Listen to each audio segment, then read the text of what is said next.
Welcome back to Crazy Bill's Garage, and as you can see, I have 5 used oil filters to show to you. Now, these are random. These are just what came in. I don't know what they were in. I don't know what vehicle they came from. So these are just random. So let me put on my nice blue gloves here. I did pre-cut them open. This saves me time, and I can do it at my own free will. And I did drain them as well as I could. So, let's move a few of these out of the way here and see what we got. Now, we have a K&N. So we got a K&N, an HP 1004, made in Korea, it says. Okay, let's see what we got. So that's the inside. This is a very strong can, by the way. See inside, there's a little bit of crud in there. Wonder what this engine was ingesting. Not sure. Stamp steel. Spring. Here we are with the filtration and everything. For that, let's take a look here. Let's get out the old, take a look in here. And no, there is no light through there at all. So that one is still looks like it's good. Don't know what oils were used on this. Don't know any of that. But let's take a look here. Looks pretty good. A little sloppy right here. But overall, looks pretty good. Silicone anti-drain bag valve. Very nice. It does have a nice sealing surface for this filter, too. So, let me... I don't know if I have my... Oh, they are here. Right up. The other guy I work with had these today, and I was like, put them back where you get them, because every tool in here is actually mine, you know. So he did. Well, that's nice. He did put it back. Let us get a cut into this. Feels pretty good for filtration media. It does. It still feels like it had some life left in it. As you can hear, it's cutting with that sound of it still feels fresher than not. And of course, I am using super knife again. So there we go. So let us take a look here at the filtration. As you see, it's got the I don't know, it's got the bigger tube, but it seems like everything is pretty good on this filter, like the large holes in the center tube. So, let's see, as I can tell, there is quite a bit of junk in this. I don't know if you can see it on camera, but it's not too bad though. It's just, you can see little pieces of junk. Don't see metal though. It's just some sort of, I don't even think it's carbon. Maybe this thing had some work done, or my eyes are just playing tricks with me. I don't know. But that one is the K&N HP 1004. Next will be the AC Delco. So let us get this off. Take a look here. It looks all good there. It looks all good. Nothing serious about this one, except for the plastic's not hard or anything, so that's probably a good sign. And she's clean inside the cup, so that's actually probably pretty good. Where's my flashlight? Right in front of me. So get her in here and take a look. I don't see any light. I see light, but nothing coming through. No, I don't see any light coming through on this one here. So Looks like that one's sealed pretty good. Well, that's probably a good thing. Now, this one looks like it's one that's made from Champ Labs. They do a nice job. Everything's spaced nice. Everything is nice through there.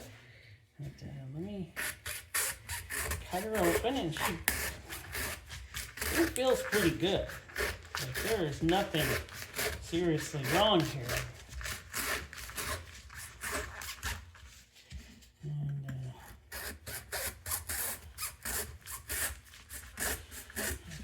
We'll have haters and lovers of these type of filters. I like all the filters. There's always ones who like it, and there's always ones who don't like it. So it's whatever it is no matter what you say, it's you know how it is.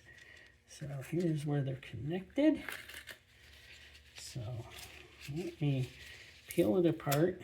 Oh, it's actually pretty good. This one's got a bit of carbon and stuff in the in between. There's the center tube, and it's the E core. Lots of flow through those, wouldn't you say? A little bit of carbon or something. Looks like the filter did a beautiful job of catching it all, and that's what it's designed to do, right? So this filter, well, it looks like it did a pretty good job. What was the number on this filter? Is there a PF number or something? Am I just not seeing it here? PF 64. That's a PF 64. Did a fine job, it looks like. Let's go with this. What is this? A 6607. Kind of filter you'd find in a Subaru, Mazda, small engines, something like that. These kind of filters would work in those. I know that my wife changes oil on a friend's vehicle that takes a 6607, and my Subaru engine, which is a Boxer, takes a 6607, so it's kind of strange that it's not strange though that Boxers and normal engines can use the same filter. Just, some of you live with it. Looks like the oil was very nice. There's no dirtiness in here at all. That's very nice. It might be hard getting this one out. Oh, that silicone still feels like brand new. I could keep using her. Oh, there we go. And she is pretty clean in the cup. So, let us take a quick look here. It does have the metal strip. There is some crud in there, but it looks like nothing serious. I don't see metal pieces yet. Where's me flashlight? Or my little spotlight. We'll get her in here, take a look. I don't see anything, but I rarely do see anything coming out of these fiber end caps. They pretty well mold in pretty good to these, and the fiber is a lot softer, so it pretty well blocks everything off. It's probably a good thing about the fiber end caps. They do that. So, I know some haters are going to hate on the wicks, and I'm not saying I'm a hater or a believer. I'm just saying that's the way they build them, and that's the way they build them. It just turns out we got two more. Did I say wicks? I said fram. Fram. I just thought, boy, did I say wicks there? No, it's fram. So, I might have said fram. I don't know. All I know, it's fram. So there you go. Come on, super knife, cut through. There we go. Same old type of metal tubing. Still fine. Still works. There we go. The outside. Yeah, we got a lot of carbon in the down in the grooves and stuff, but I don't see too much for metal pieces. Well, there's one and there's one. Oh, there's some more metal pieces up around where this carbon is all up here. As funny. This filter did such a nice job of cleaning. And all sorts of junk through here. Wow. Maybe this did come off a Mazda. Not to say Mazdas are bad. They're great. May have came off a Subaru. You never know. You never know what people are using on their vehicles. That did not look terrible. But it caught, it looks like, everything it had to catch. Okay, what do we got? We got a Tough Guard. TG 3506. Oil is dark and black. Yeah, it's got a little crud. Silicone. Come on.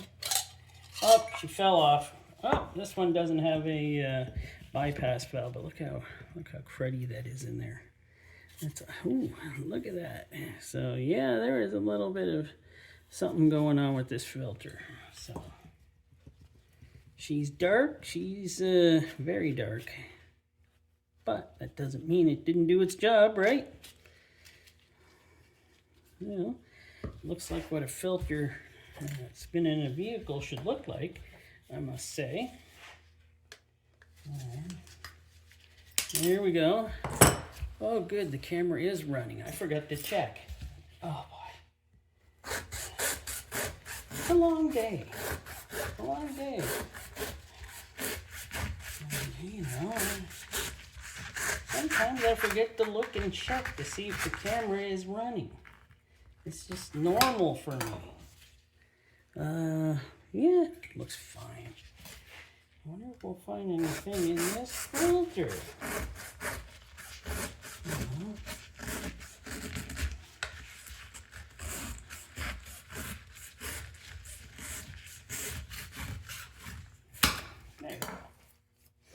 There we go. I'm kind of rushing through this. I'm trying to get it done. I started late here on my lunch hour, and I kind of want to get through her now. There, we got some metal pieces in there along here. But you know what? It's a lot of carbon. A lot of carbon and some more metal. Yeah, speckled pieces of metal through it and carbon, but let's look on the back side. And no, I don't see anything terrible. Didn't even, well, we did see that terribleness in the cup, didn't we? So yeah, maybe it's not as good as, that engine's not as healthy maybe as we would like it to be. And here we go. We got a 10-575, another 10-575. Go through a lot of those around here, don't we? We get a lot of those in. We know what to check on these, don't we? There we go. The oil is dark, but it looks, so far, so good. Siliconing, doing silicone things. Let's take that off. It looks like this filter may have been in here a little longer than it should have been. It is pretty grody in there. There's specks of carbon and stuff and pieces of engine probably in that one. I like that, pieces of engine. This one is still plastered down where it was. So, I'm gonna get out the little flashlight here. Check her out. Do we have one here finally that looks like there is no light through? Maybe the carbon blocked it all up for them. Maybe that's how that works. I don't see any light through the base or anything. So I'm gonna call this one good. They got a good one. Well, it sat on there pretty good. So let me see. Well, I thought that was a dent there, but no, it's not. There's the inside. Whoa, pretty grody looking, eh? This poor engine probably was saying, change my oil sooner, please. But, that's not going to happen with a lot of vehicles, filters that come here. People aren't usually good on oil changes. They get set to something and they just go with that, you know. So, And that's just gonna rip right apart because this thing is totally, this thing is done. This is done. This filter is used up. This thing was in there. Oh, it's just like cutting through sogginess. Yeah, this filter saturated. It stopped doing its filtration. So that's fine. That's fine. This isn't the filter's fault. This is the vehicle owner's fault, and they just weren't changing the oil. And this one's got holes. I think the last one I looked at had louvers. The newer ones, I think, have louvers, whatever they're called. Oh, this one is heavy. This is sludged up pretty bad. You can see that there's a coating on the outside of the filter here, and there ain't much oil getting through that now. Still, some must have been getting through, but I don't know how. We got a bunch of sludge right here. Well, it's all sludged up. It's just all sludged up. Well, what are you gonna do? Can only teach them. Try to get them done earlier. This engine's starving for oil. Oh, well, that's it. Coming to the end of my time of doing this today. So I'm going to say thanks for watching. I hope you enjoyed it. And I'll bring you another fantastic oil filter review come Monday.